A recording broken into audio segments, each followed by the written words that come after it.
prostitution, condoms, abortion, gay sex. Did you know the majority of U.S. church-going Catholics give money to support all of these evils through social justice initiatives at the National Bishops' Conference? You may have heard some of this before, but not like this. Despite all the denials by church leaders and accusations that the whistleblowers are disobedient, mean, and uncharitable, these are the facts that need to be addressed, not the people shining the light on them. If you want to learn how your collection plate money is used to promote all kinds of intrinsic evil, then stick around, because the lid is about to get blown off the U.S. Bishops' Catholic Campaign for Human Development. It seems like some people, organizations, and governments are hell-bent on bringing down the Catholic Church. The question is, how do you expose opposition to the faith and to the truth? And while they say what you don't know can't hurt you, everybody needs to know about the hidden forces prowling around the world, seeking the ruin of souls. Guess that's where we come in. Follow me.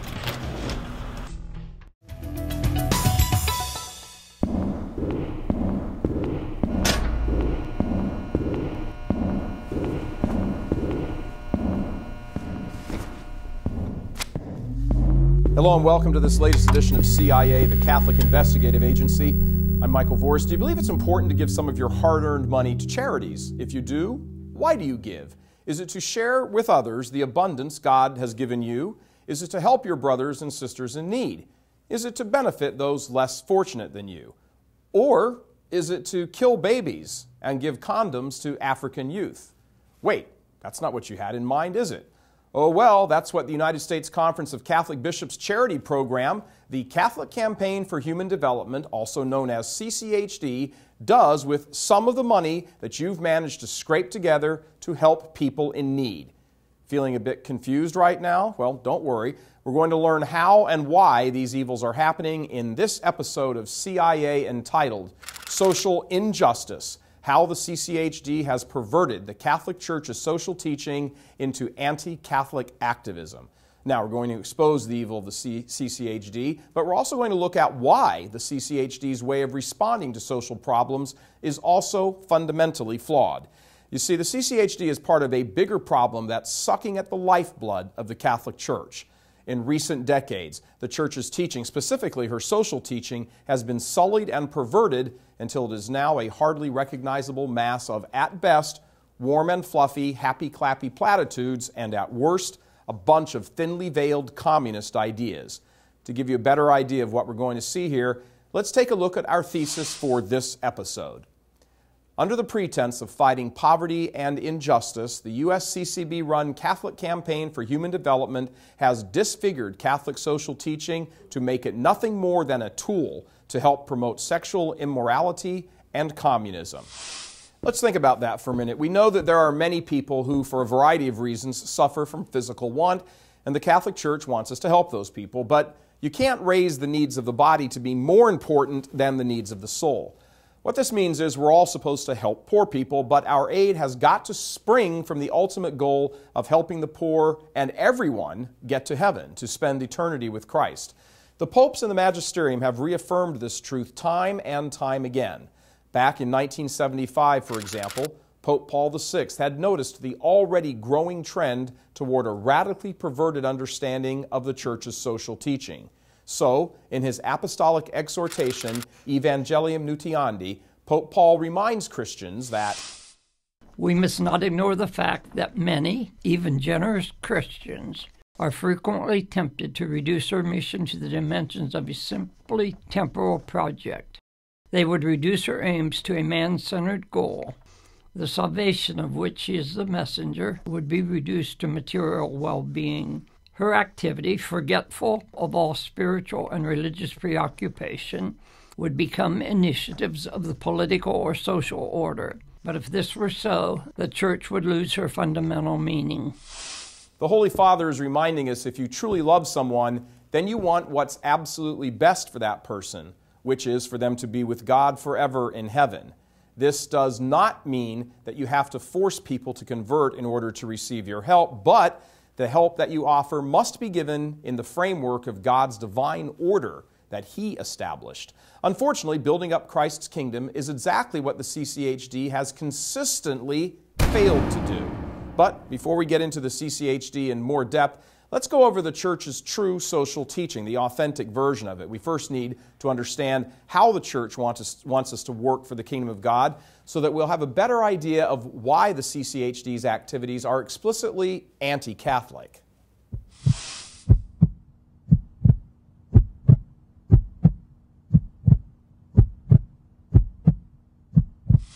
The Sermon on the Mount is one of the most oft-quoted sources people use to promote the modern distortion of the Church's social teaching. And it's a great example of how these people are perverting that teaching. See, the modern social justice crowd likes to use Jesus' sermon as proof that helping the poor is just as important, if not more so, as protecting the unborn, the institution of marriage, etc.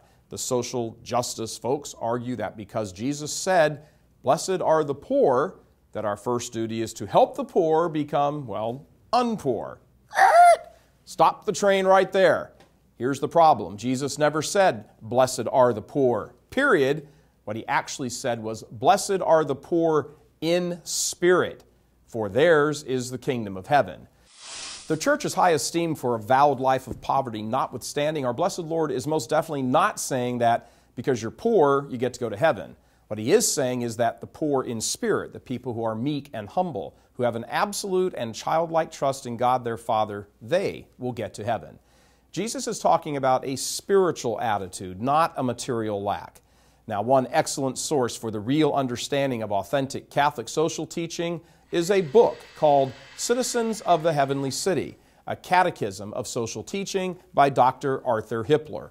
The book was commissioned by none other than His Eminence Cardinal Raymond Burke, prefect of the Apostolic Signatura during his time as Bishop of the Diocese of La Crosse, Wisconsin.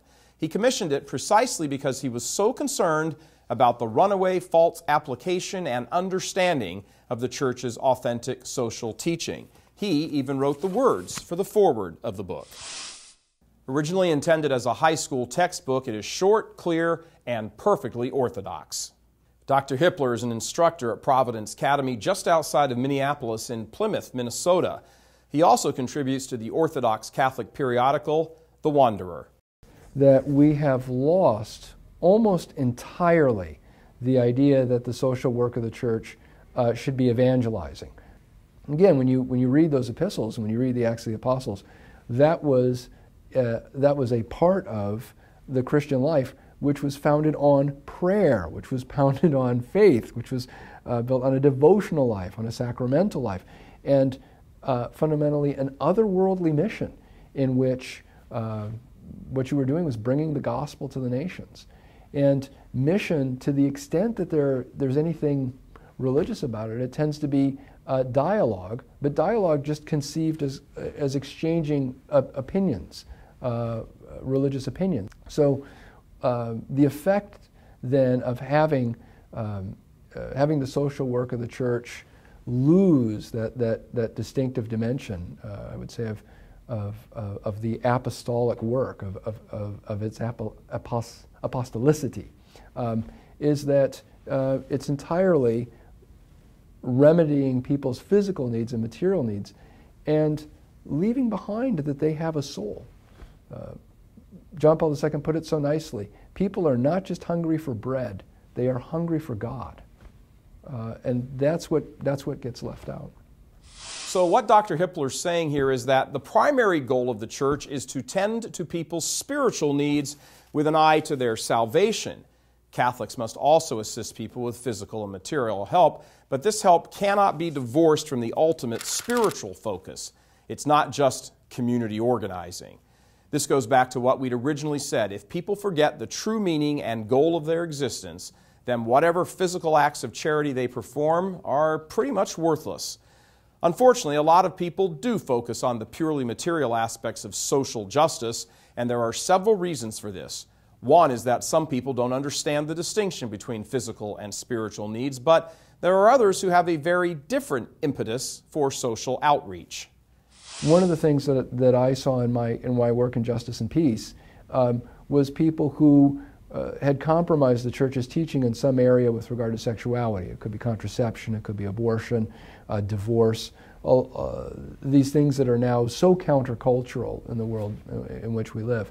But part of the whole effects of the sexual revolution. There are Catholics, obviously, who've bought into that. And that affects the way they do the social work of the church.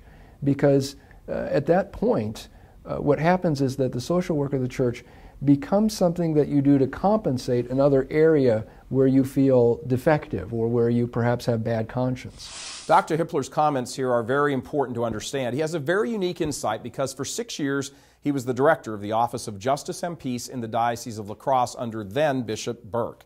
Although there are many people in the church who honestly believe they are doing good by promoting a false social agenda, there are also many who are engaged in the work of CCHD and other such organizations for rather disingenuous reasons. All this kind of makes sense if you think about it. Our body is an expression of God's love for us, and so the devil is always trying to cause us to sin with our bodies, also known as with our sexual faculties. You'll usually find that where there are problems of chastity, there are problems of obedience. That is a direct quote from Cardinal Burke in a speech he gave in Rome in 2010. This conversation will take on a new meaning now as we move on to look at the CCHD's grantees individually. You'll be shocked at how many of them flagrantly reject church teaching on sexual morality as well as many other issues, including communism. And yet they happily hold out their hands while the social justice crowd at the bishop's national office pours millions of dollars into them.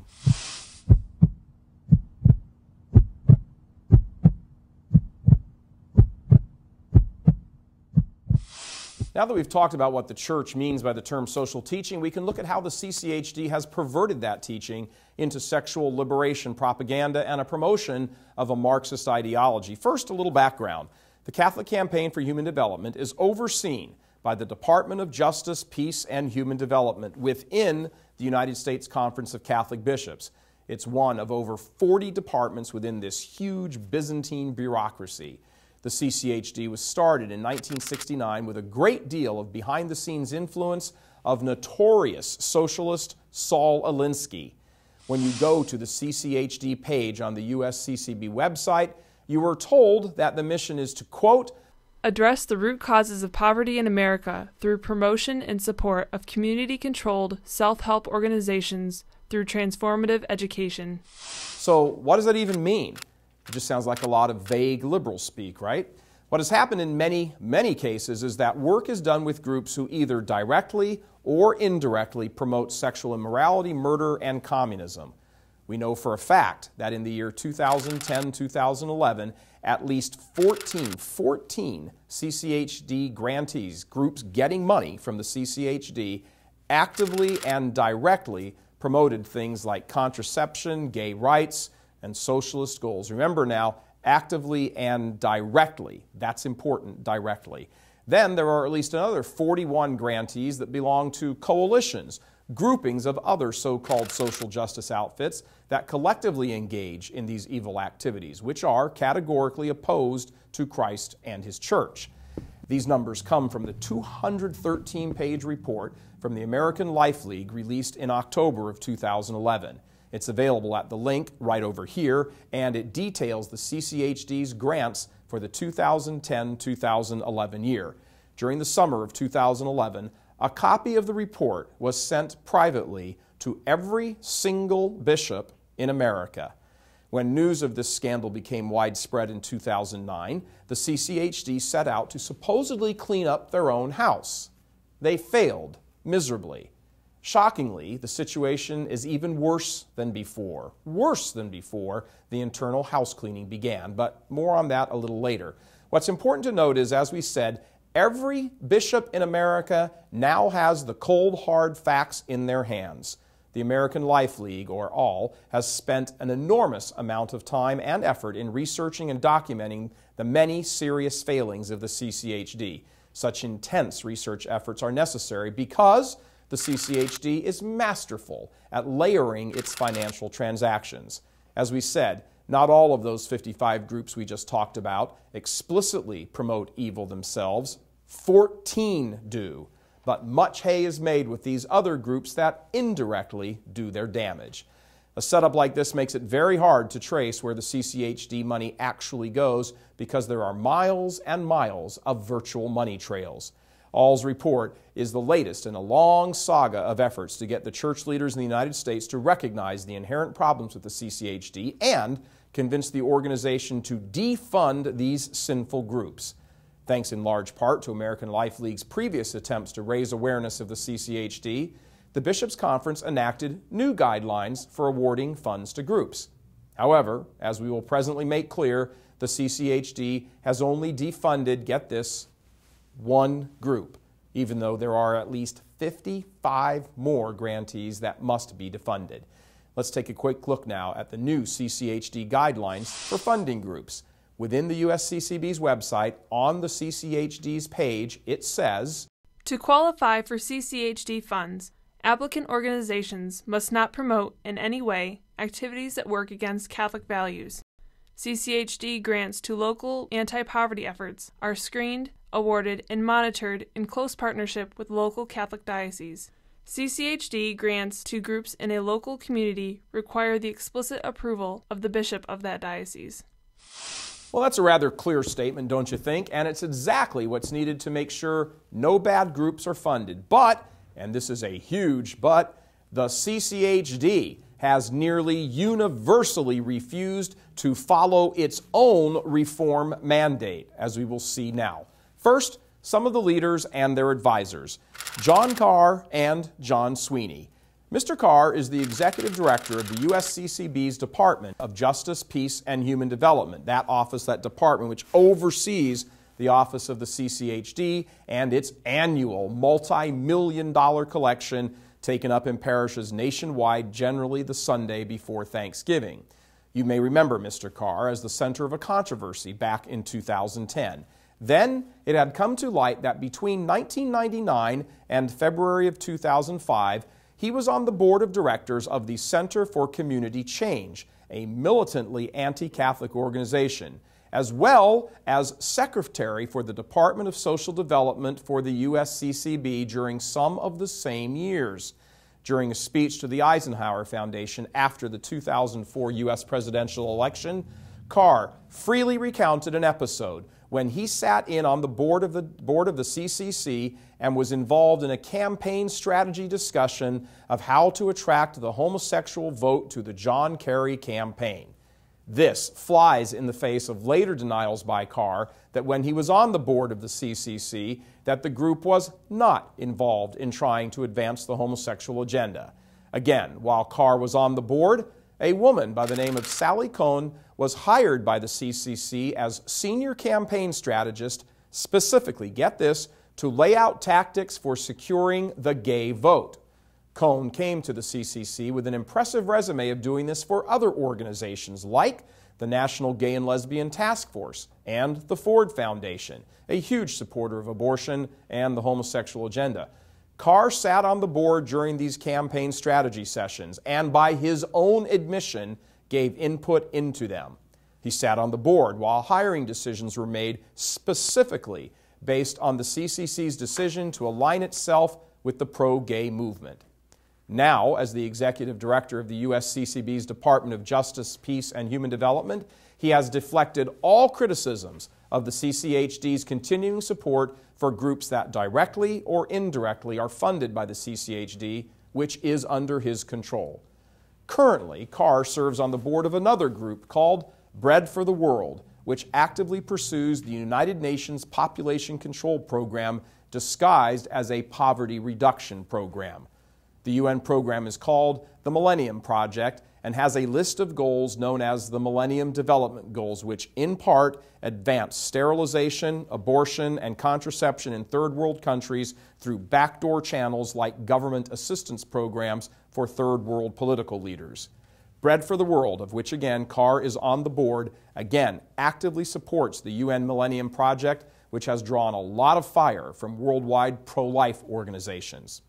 As of right now, Carr's underling is Ralph McLeod, and he is the man who actually runs the day-to-day affairs of the CCHD. McLeod was outed earlier this year as having been an active supporter and member of the campaign for pro-abortion Democrat Wendy Davis running for a seat in the Texas State Senate. She defeated a pro-life incumbent. Despite his roles in getting a pro-abortion politician elected, Carr has kept Ralph McLeod on the job at CCHD. And despite Carr's involvement with all these groups, his bosses have kept him on the job. Another person of interest is John Sweeney. He's the president emeritus and former 5-term president of the powerful labor union, the AFL-CIO. He's also currently listed as a consultant for the USCCB's Committee on Domestic Justice and Social Development, the department under John Carr's control, which oversees the CCHD. Now, at first, this may not seem all that bad, but the problem is that Mr. Sweeney is a major proponent of homosexual rights and same-sex marriage. Here are just a few examples of his support for the homosexual agenda over the years. In 1983, John Sweeney spoke in favor of a resolution condemning discrimination on the basis of sexual orientation. A couple decades later, in a 2001 book entitled Out at Work, Building a Gay Labor Alliance, John Sweeney wrote an entry titled The Growing Alliance Between Gay and Union Activists. It's here that Sweeney, president of the AFL-CIO from 1995 to 2009, talks about how he was among the first labor union leaders to include homosexuality in the labor union agenda. Several years after that, in 2005, Sweeney brought a resolution to the Executive Council of the AFL-CIO to officially stand against the federal marriage amendment in favor of same-sex marriage. And lastly, in 2009, John Sweeney released a statement in full support of the Pro-Homosexual Employee Non-Discrimination Act, also known as ENDA, in direct opposition to the United States Conference of Catholic Bishops, even though he was at the USCCB as a consultant at the same time. Wait a minute, this is crazy, right? So a USCCB committee keeps a consultant on board to supposedly help promote Catholicism, but meanwhile, he is actively and explicitly fighting the Catholic Church's teaching tooth and nail? Does that make sense? Sadly, what we've talked about so far barely scratches the surface of the problems with the CCHD. Stick around as we dig deeper into the mammoth transgressions of the Catholic Campaign for Human Development. As we're about to learn, much of what the CCHD does promotes fake Catholicism that actually teaches people to be focused on the material things of this world.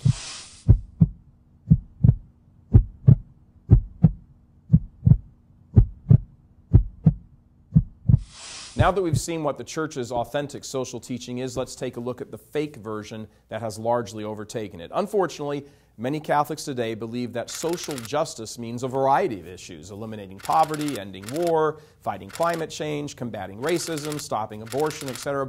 Most unfortunate is the fact that most Catholics believe that all social issues are equally important. While most issues are worthy of attention, not all of them carry the same weight, not by a long shot. The number one issue, as defined by our Holy Father, is the life issue, abortion.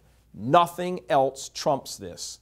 Here is the then Cardinal Ratzinger on the importance of abortion and euthanasia. Not all moral issues have the same moral weight as abortion and euthanasia. For example, if a Catholic were to be at odds with the Holy Father on the application of capital punishment or on the decision to wage war, he would not for that reason be considered unworthy to present himself to receive Holy Communion. While the Church exhorts civil authorities to seek peace, not war, and to exercise discretion and mercy in imposing punishment on criminals, it may still be permissible to take up arms to repel an aggressor or to have recourse to capital punishment. There may be a legitimate diversity of opinion even among Catholics about waging war and applying the death penalty, but not, however, with regard to abortion and euthanasia. Yet somehow, people have put saving the rainforests and recycling on par with the murder of the most defenseless among us. Okay, so we've established that a flawed version of social justice is currently infecting the greater Catholic world. It's not that difficult to change, right? Can't we just simply ask the clergy to put more emphasis on the true social doctrine of the Church? Well, sad to say, some of our priests have bought into this false version as well, either through open agreement or bad formation in seminaries, where social justice ideologues taught them when they were younger and impressionable. But it's not only many of the priests who accept this version, but also not a small number in the hierarchy who too have been unduly influenced. Earlier we told you about the CCHD's stated policy of not funding any group that promotes in any way activities that work against Catholic values. Well, they even took it a step further. On the USCCB's website, they say, CCHD will not fund groups that are knowingly members of coalitions which have as part of their organizational purpose or coalition agenda positions or actions that contradict fundamental Catholic, moral, and social teaching. Remember, these are their own guidelines. So let's examine some of the highly questionable CCHD grantees. As we mentioned before, the Church's true social teaching tells us to address the spiritual needs first and the temporal ones secondly. It appears that much of the money given out is for temporal needs only. Again, physical needs are obviously very important, but the needs of the soul must come first. Unfortunately, the issues we're about to look at go way beyond merely putting temporal needs as the priority. Some blatantly stand for abortion, homosexuality, and Marxism, while others are members of coalitions that stand for these things, again in defiance of their own guidelines. All in all, there are 55 problematic groups, which makes up a disgraceful 24% of all the CCHD grantees. Tragically, that number is, believe this or not, actually up. Can you believe that? Up from 51 in the previous year, after the CCHD underwent a review process to ensure these sorts of problems would stop. This is a classic case of the fox guarding the henhouse. In truth, despite all the chest-thumping and public relations bandwagon and accompanying dog and pony show, absolutely nothing has happened at the CCHD as it continues to hand over millions and millions of your collection plate donations to groups fighting against Catholic teaching directly or indirectly, but in either case, in violation of their own stated guidelines. Of the 55 groups, we will touch on 17 of them. For those that purchase a copy of this program, a resource disc is included with a full report on all 55 groups. So, let's take a look, shall we? First, we have a group called New York City AIDS Housing Network, who are known as Vocal New York. This group, which was given $30,000 by the CCHD, and remember folks, these dollar figures, is money that you have put into the plate at this collection. This group was given $30,000 by the CCHD and works to prevent homelessness among the 10,000 low-income New Yorkers living with the disease AIDS. Certainly an admirable cause. However, they also hand out free condoms to the public. What's more, they even participated in a condom conga line at a leftist social justice event called the U.S. Social Forum in June 2010. Is a group that uses Catholic money to promote contraception worthy of being a CCHD grantee? It should be noted the CCHD is supposedly in the process of defunding Vocal New York, but as of the release of this program, it hasn't happened yet. Stay tuned on this one. Another group from the New York area is Restaurant Opportunity Center of New York. For 2010-2011, they received $25,000 of your money from the CCHD to help their plight of winning improved conditions for restaurant workers and raising public recognition of restaurant workers' contributions to the city. The problem here is that they are members of several pro-abortion, pro-homosexual coalitions like the Center for Community Change, which we'll talk about later, the U.S. Human Rights Network, and the New York City Human Rights Initiative. An important point here is to keep in mind this, that when a group joins a coalition, that essentially means that the coalition speaks on behalf of its members. So when a coalition states that they are pro-abortion or pro-homosexuality, they are speaking on behalf of their members as well. So by becoming a coalition member of the U.S. Human Rights Network, the Center for Community Change, and the New York City Human Rights Initiative, the Restaurant Opportunity Center of New York is saying that they stand for everything that the coalition they belong to does. We'll encounter this situation in many of the upcoming groups that we're profiling. A few more things on the Restaurant Opportunity Center of New York before we move on. They were responsible for producing a guidebook which directly promotes homosexuality. Plus, in August 2009, they hosted a focus group entitled LGBTs in the Restaurant Industry to help with their report on gender discrimination. Heading down the East Coast, next we have the United Workers Association of Maryland, or UWA. The group is a human rights organization led by low-wage workers who, quote, fight for fair development which respects human rights, maximizes public benefits, and is sustainable, end quote. They were given $50,000 of your money by the CCHD. Unfortunately, they are also listed on Equality Maryland's website as opposing any ban on same-sex marriage. In addition, they are a member of Progressive Maryland, which actively lobbies for same-sex marriage. Moving now to the Midwest, we have 4 groups. Let's start with the Michigan Organizing Project, also known as MOP. This group was given $40,000 of your money by the CCHD. Over the course of 4 years, this group has received multiple grants from a group called the Arcus Foundation, explicitly for the promotion of homosexuality. And these grants are no small potatoes. They add up to over $500,000. They're also an affiliate of 2 coalitions that are pro-abortion and pro-homosexual, the Center for Community Change and National People's Action. Staying in the state, let's look at Michigan Interfaith Voice, also known as the Gamaliel Michigan. They got $25,000 of your money from the CCHD. They also received money from the Arcus Foundation, $300,000 to be exact. Like Michigan Organizing Project, this money was for the explicit intent of homosexual activism. In one hand, they're taking money from the Catholic Church, and in the other, from groups that use them to push the homosexual agenda. Another Midwestern CCHD grantee is Intercommunity Justice and Peace Center, based in Cincinnati. They received $28,000 of your money from the CCHD for 2010-2011.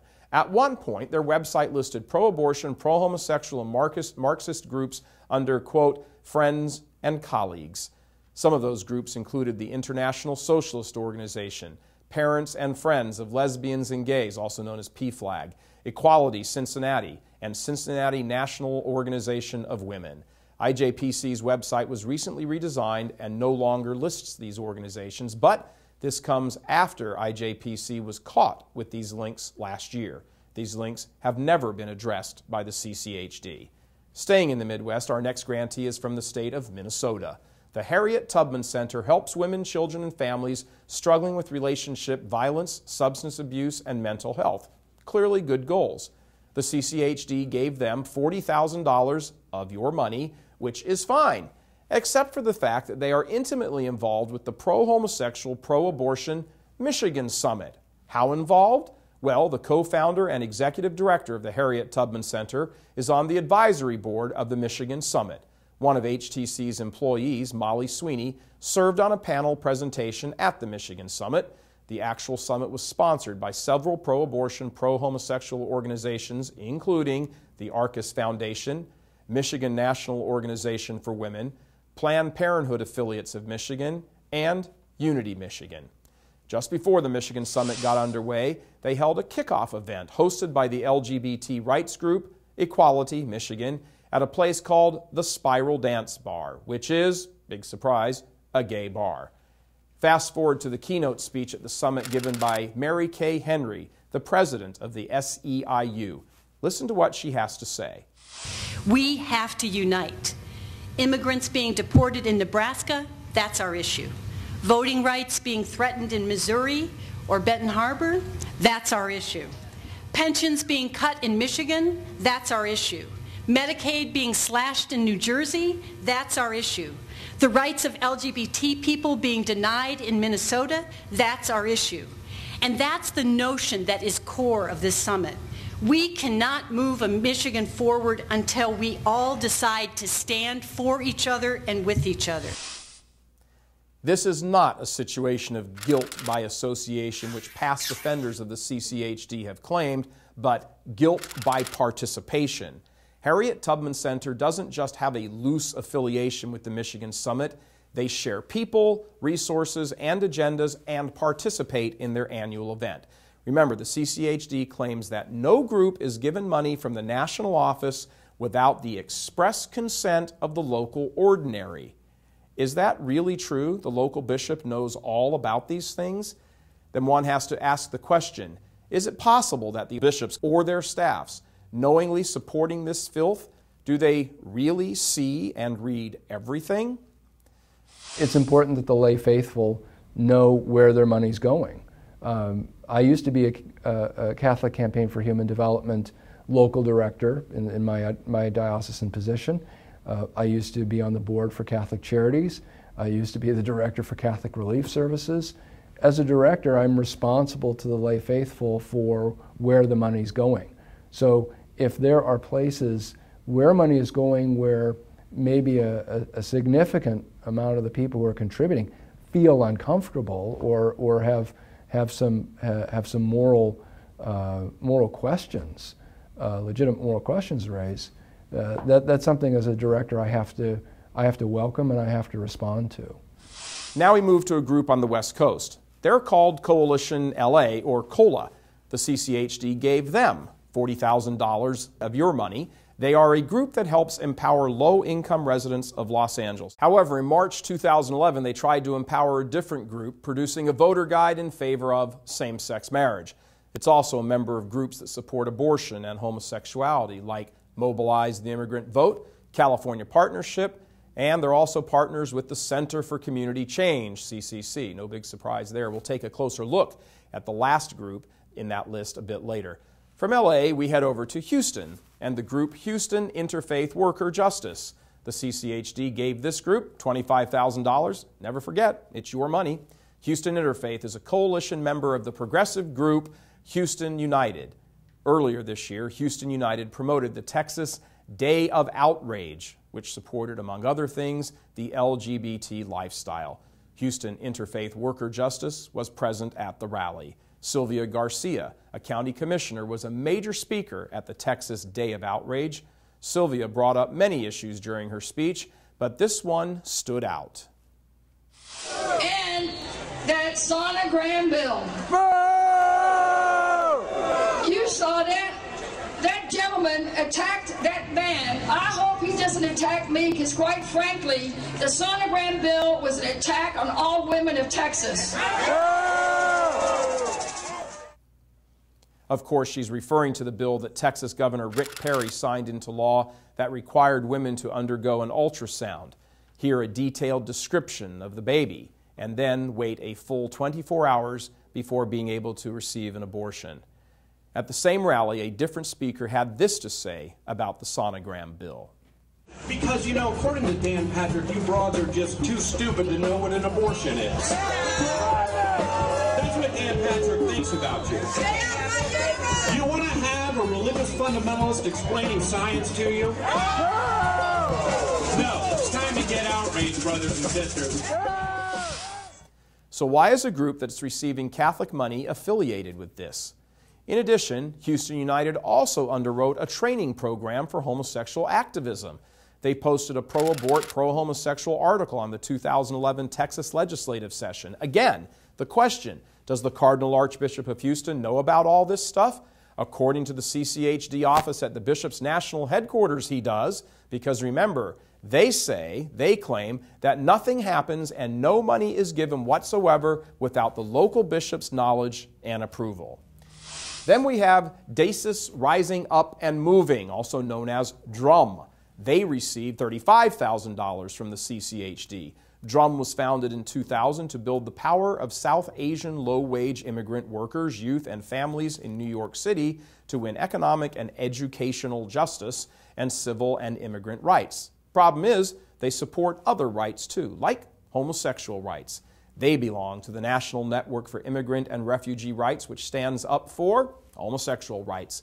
But that's not the end of it. They were also a participant in a conference whose stated goal was to unite, quote, reproductive justice and homosexual rights with immigrant rights. They also promoted a Transgender Day of Remembrance. Next, there's the Women's Community Revitalization Project, or WCRP. They are committed to social and economic justice for low-income women and their families. They say that they develop housing and neighborhood facilities, provide supportive services, that they advocate for policy change and honor leadership, dignity, and equity in our communities. They have received $40,000 of your money from the CCHD. WCRP is a member of a pro-abortion coalition called Women's Way. They received a grant from an organization which grants money only to pro-abortion groups and was an associate member agency of that granting group. Next on the list is Chicago's Southwest Organizing Project, also known as SWAP. The CCHD gave them $45,000 of your money to help their mission. That mission is to build a broad-based organization of churches, mosques, schools, and other institutions in Southwest Chicago, which will enable families to exercise common values, determine their own futures, and connect with each other to improve life in their neighborhoods. Unfortunately, they are also the lead agency for a sex education program that promotes contraception. That program is called Elevate. In addition, Access Community Health Network is partnered with SWAP in the implementation of a health center at Marquette. Access provides family planning services at all of its health centers. Specifically, their website states, quote, Access Community Health Network acknowledges a woman's right to choose among the full spectrum of reproductive options, end quote. Again, does the Cardinal Archbishop of Chicago know about all this? The lay staff at the CCHD assure us he does, because no group is funded in his diocese, as they say, without his consent. Former Chicago CCHD Director Ray Flores, who had taken note of these problems, attempted to defund SWAP. After some ugly internal exchanges between some liberal Chicago clergy and the Chancery and Flores' recommendations were turned down by the national office of the CCHD, John Carr and Ralph McLeod. A few weeks later, Flores was unceremoniously dumped. They even got 250 people to attend the U.S. Social Forum, a bad event we'll talk about a little later. After them, we have Alternatives for Community and Environment. The Catholic Campaign for Human Development gave them $25,000. Again, your money. Remember, this is all your money. ACE promotes same-sex marriage on its website and is a dues-paying member of a community organizing co-op that grants money to pro-abortion, pro-homosexuality organizations. Next, we have a group called National People's Action Network. They signed an open letter to President Obama and some members of Congress urging them to continue funding Planned Parenthood during the budget debates. While National People's Action Network is not a CCHD grantee, it is an organization that 9 CCHD grantees are members of. Remember, this is not a case of guilt by association. When a grantee is a member of a coalition, it essentially says that the coalition is speaking on behalf of its members. Next up is the California Partnership. They endorsed Senator Barbara Boxer's work to defeat House Resolution 3 and created a voter guide in 2008 advising voters to oppose legal restrictions on abortion and to oppose a ban on same-sex marriage. This is another situation where the group isn't a grantee of the CCHD, but 3 California Partnership members are grantees. There's also a group called California Latinas for Reproductive Justice, meaning abortion, that's listed as an ally on California Latinas' webpage. What did they do that's so bad? Well, the California Partnership signed on to a 16th of February 2011 letter to House Speaker John Boehner in support of federal funding for Planned Parenthood. Up next is the Center for Community Change. 27, get this, 27 groups, 27 CCHD grantees are members of this group that signed an open letter to President Obama and some members of Congress urging them to continue funding Planned Parenthood. They're also actively involved in the promotion of homosexuality, and they equate abortion rights with criminal justice. And they accept donations for the promotion of these moral evils. For instance, the Center for Community Change, again, remember that's the CCC, received a $75,000 grant in 2007 from the Arcus Foundation, specifically for homosexual activism. Here's yet another group called U.S. Human Rights Network. 3 CCHD grantees are members of this group that called for the defeat of House Resolution 1, specifically because it cuts funding to family planning programs. It also provides pro-abortion resources and issued its own report, which cites obstacles to, quote, women's access to safe and legal abortions, end quote. It's interesting to note that the U.S. Human Rights Network is on the National Planning Committee of the U.S. Social Forum, which is an annual gathering with an agenda that is pro-abortion, pro-homosexuality, and pro-Marxist. We'll talk more about them a little later on in the show. Then there's the group Jobs with Justice. They're a national network of local coalitions that bring together labor unions, faith groups, community organizations, and student activists to fight for working people, they claim. While Jobs with Justice isn't a CCHD grantee, 14 groups that are grantees are members of this group, which actively promotes abortion, homosexual rights, and Marxism. Here's a sampling of some causes they've promoted. At Jobs with Justice's 2005 National Conference, it hosted a workshop titled Organize Out, The Movement, LGBT Issues, and You. At Jobs with Justice's 2008 National Conference, it hosted a workshop titled Litigation, Legislation, and Activism for LGBT Workers' Rights. In 2009, Jobs with Justice joined Planned Parenthood and NOW to call on CVS to stop locking up condoms. In 2010, Massachusetts Jobs with Justice invited members to attend a gay and lesbian labor activist network meeting. In 2011, Massachusetts Jobs with Justice posted a job advertisement for the National Network of Abortion Funds. One of the job responsibilities for that job includes providing referral information for women in need of an abortion. Cleveland Jobs with Justice participated in the Feminist Majority Foundation's Global Women's and Human Rights Conference. The conference ran workshops which advocate for abortion and birth control as rights. They've also shared personnel with other dubious groups. Jobs with Justice Workers' Rights Boards includes Kim Gandy, president of the National Organization for Women, also known as NOW. James Thindwa, the former executive director for Chicago Jobs with Justice, was a speaker at Socialism 2010. The current director of Chicago Jobs with Justice was a keynote speaker at the 23rd Annual People's World Banquet, which enjoys, quote, a special relationship with the Communist Party, USA. Next up is the U.S. Social Forum. 16 CCH grantees attended this four-day event, which hosted dozens of workshops promoting abortion, homosexuality, and Marxism. All organizations registered to participate in the U.S. Social Forum were required to pay a registration fee, which means that all CCHD grantees that attended the U.S. Social Forum directly funded the program. Here's a video from their 2007 conference highlighting one of the many progressive issues they focus on. We have a long history of having our sexuality controlled by the state, our communities, our families, and our partners. Another world is possible. We can be, and we must be, the trailblazers for the movement. It is our duty to fight.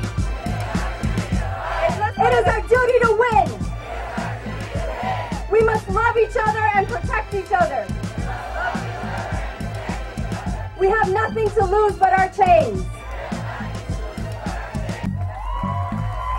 So we've talked about how your donation to the CCHD is being used to support groups who choose to belong to organizations that stand for things absolutely contrary to church teaching. Next, we'd like to show you what you can do to make a difference in this situation.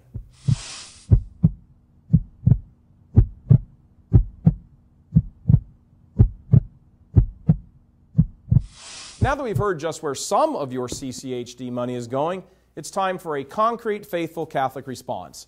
The Catholic response to social justice is simple. We must be faithful to the social teachings of the Church. Simple enough, right?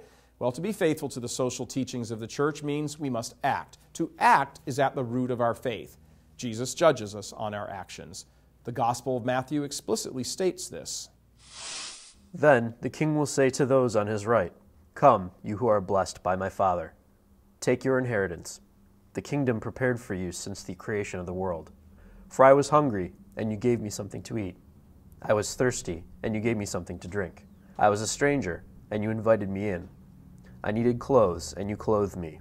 I was sick, and you looked after me. I was in prison, and you came to visit me." Then he will say to those on his left, "Depart from me, you who are cursed, into the eternal fire prepared for the devil and his angels. For I was hungry, and you gave me nothing to eat. I was thirsty, and you gave me nothing to drink. I was a stranger, and you did not invite me in. I needed clothes, and you did not clothe me. I was sick and in prison, and you did not look after me." Our blessed Lord takes action on the part of the disciple seriously. Our place in eternity is contingent on how we treat others. The Church, then, is correct in demanding the faithful to act on behalf of those who cannot act. The Church's aim in any moral or faith matter is ordered to help us achieve our highest happiness and avoid the fires of hell. For a Catholic, action takes two forms, the practical dimension and the spiritual dimension. Let's look at what action means in the practical dimension and the spiritual dimension. The practical dimension entails being wise with your temporal assets. A Catholic should never knowingly give money away to organizations that support evil when there are other alternatives. The spiritual dimension entails beseeching our blessed Lord for assistance. We cannot change minds and hearts. That is the job of the Holy Spirit. What we can do is remove barriers to conversion, and that is what we must do. So let's first look at the practical dimension. The practical dimension of action is incredibly important. When we think about practical matters, we're talking about putting your convictions, namely your Catholicism, into concrete action. To do this, there are a few considerations to keep in mind when trying to act practically. The first and most effective way is to avoid giving to the CCHD. The CCHD is giving money to groups that are verifiably against church teaching. If the bishops refuse to eradicate these organizations, you have the power to do it yourself, or at least withhold your support. By refusing to give your hard-earned money, you send a message to the bishops and their staff that you do not support these, at best, questionable organizations. Money talks. It's all important to recognize the inherent contradiction in giving money to organizations that oppose church teaching. If the Catholic Church is really and truly committed to opposing homosexuality, abortion, contraception, socialism, and so on, why are they giving money to organizations that support these natural evils? Something is seriously amiss about this situation. We're never going to win the war on these intrinsic evils if people in the Catholic Church continue funding organizations that support them. The second is to give this program to your pastor, to your parish, to your bishop with the resource CD. Actually give it to every Catholic you know. This program, this CIA, will show them the problems endemic and systemic at the CCHD and why they should not be giving money to the CCHD or any like organization that supports groups that are against the church. The more people know about the CCHD and their funding preferences, the less money that will be going directly into these organizations that support evil. Remember, again, it's your money that they collect and then hand out. The two previous suggestions are what everyone should be able to do. It does not take much time to talk with your pastor or bishop about the problems of CCHD. As a Catholic, it is your duty to fight for the truth because souls are at stake. Now let's look at the spiritual dimension. There are a few considerations to keep in mind when trying to act spiritually in terms of social justice and social teaching. By spiritual, we mean pleading with our blessed Lord to change the hearts and minds of those in power or influence. Jesus alone has the power to change people. The saints are a testament to this, and perhaps your life can be a testament to that fact as well. It's important to remember that we need to strive for personal holiness before we go out and ask other people to strive for personal holiness, although we all need encouragement. In reality, we can only change ourselves. Personal holiness entails fasting, praying, confession, faithful reception of Holy Communion, and learning about Catholicism. We must immerse our lives in the pursuit of perfection. If we're ever to make it to heaven, this needs to be our sole aim in accordance with our state in life. There's plenty of material out there, including our own, in which you can learn about the faith, the genuine Catholic faith. We come into this world with a basic intrinsic understanding of what is right and wrong, but to a large extent, we need to continue developing that on our own initiative. With the practical and spiritual considerations in mind, we need to ask the tough questions. There is a mountain of overwhelming evidence that the CCHD and the bishops' staffs have direct knowledge of the wrongdoing, and yet they do nothing to stop the funding to organizations that support abortion, homosexuality, contraception, global warming, communism, socialism, and so on. And this is an outrage on the highest level. There's something seriously wrong with the CCHD.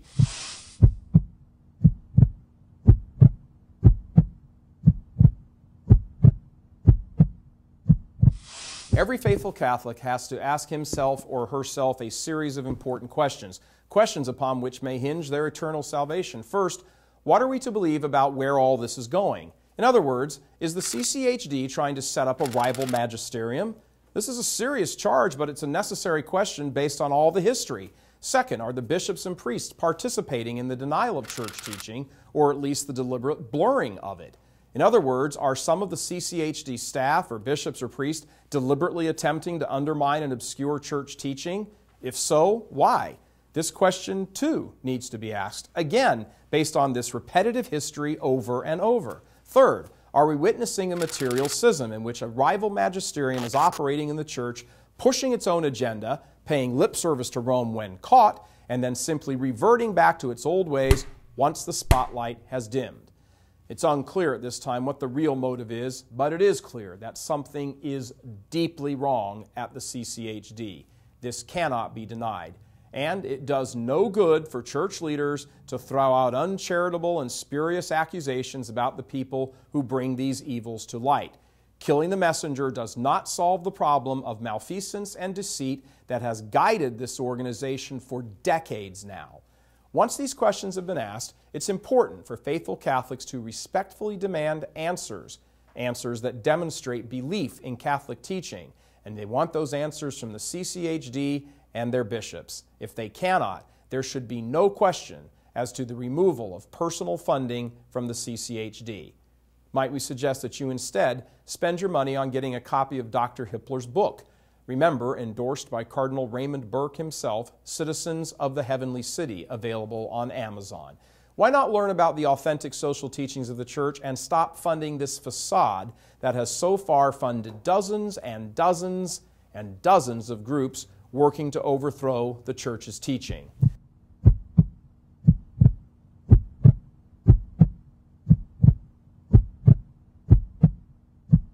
And now some updates.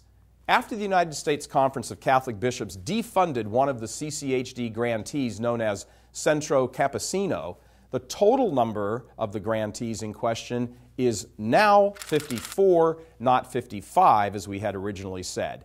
Secondly, we have some additional information and a clarification regarding information gleaned from American Life League's report. Of the groups mentioned in this presentation, 3 had been discovered after the American Life League report was given to the bishops. They are the Harriet Tubman Center, the Houston Interfaith Worker Justice Center, and Alternatives for Community and Environment. Those 3 are not in the report that was given to the bishops. Also, since recording this program, some important details regarding the response of the USCCB have come to light. Apparently, the New York AIDS Housing Network, also known as Vocal NYC, has recently had their funding cut off by the CCHD. According to the Bishops' Conference, the group had lied about following Catholic Church teaching against contraception. They actually distribute condoms to the general public and are even listed on a government condom distribution website. This all came about after the watchdog group called Reform CCHD Now Coalition listed the NYC AIDS Housing Network as one of the 54 grantees that goes against church teaching. A worker there confirmed that, yes, they do indeed hand out condoms. While this defunding is good news, it raises serious and disturbing questions about the CCHD's vetting process. Now, according to Michael Hitchborn from the American Life League, they had met with the CCHD officials on 4 separate occasions in the past year to go over all of this evidence that made it into the report. Hitchborn said, quote, "When we asked CCHD why they will be defunding only one group, the Centro Campesino, for distributing condoms, they, the CCHD, said that they thoroughly vetted each individual grantee by calling the local archdiocese and the grantees," end quote. Yet, Hitchborn noted that a press release from 2004, that's important, a press release from 2004 says that the New York AIDS Housing Network had organized a protest supporting the distribution of condoms in prisons, not to mention their condom conga line, which we noted earlier in our program. These 2 instances would be discovered rather easily with a quick search on the internet.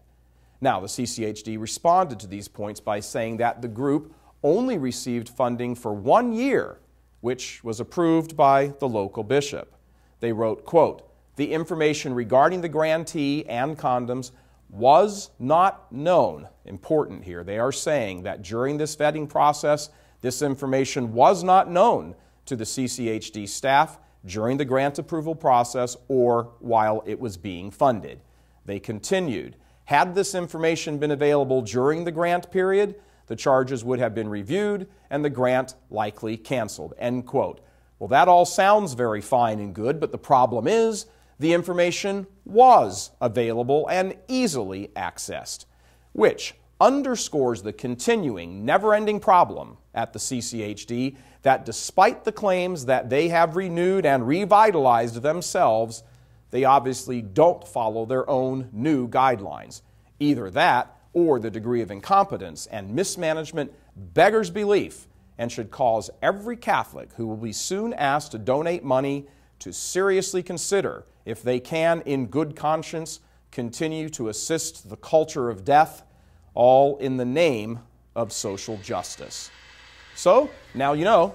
Thanks for watching this edition of CIA, Catholic Investigative Agency. I'm Michael Voris. Let's hit the streets.